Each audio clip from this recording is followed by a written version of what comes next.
লেগে যায় জীবনের অনেক দৈব দুর্বিপাকে। নদীর পার ভাঙ্গে, মন ভাঙ্গে মানুষের, কিন্তু সাগরের পার কিন্তু ভাঙ্গে না। সাগরের পার কিন্তু একেবারে উদারতার সাথে বাহু প্রশস্ত করে দেয়, আর মানুষ সেই সমুদ্র তটে বালুকা ভূমিতে হাঁটে। যেমনটি দেখতে পাচ্ছেন হাজারো পর্যটককে, আর দেখতে পাচ্ছেন আমাদের দেশি পর্যটক হুমায়ুন কবিরকে। সে কিন্তু ভাবতেই পারছে না যে সাগর পার থেকে এখন কি করে সে যাবে।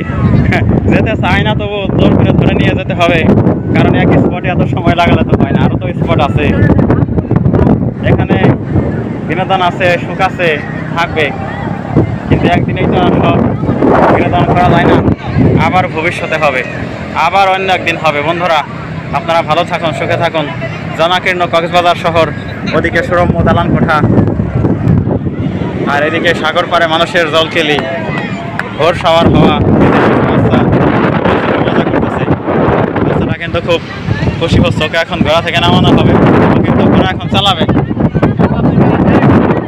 ঘোড়া চালাবে মনে হয়। বাবুটার ছবি তোলা হচ্ছে, আর ঘোড়াটা কিন্তু বুঝতে পারছে না যে তার বাহনে উঠেছে ছোট্ট এক শিশু, হয়তো বুঝতেই পারছে না, ওজন লাগছে না। ধন্যবাদ সবাইকে, যে আবার ওঠানো হচ্ছে ছবি তোলার জন্য। বন্ধুরা, ভালো থাকুন, সাগর পাড়ে আসবেন, সাগর পাড়ের এই বিনোদন আইটেমগুলো উপভোগ করে যাবেন।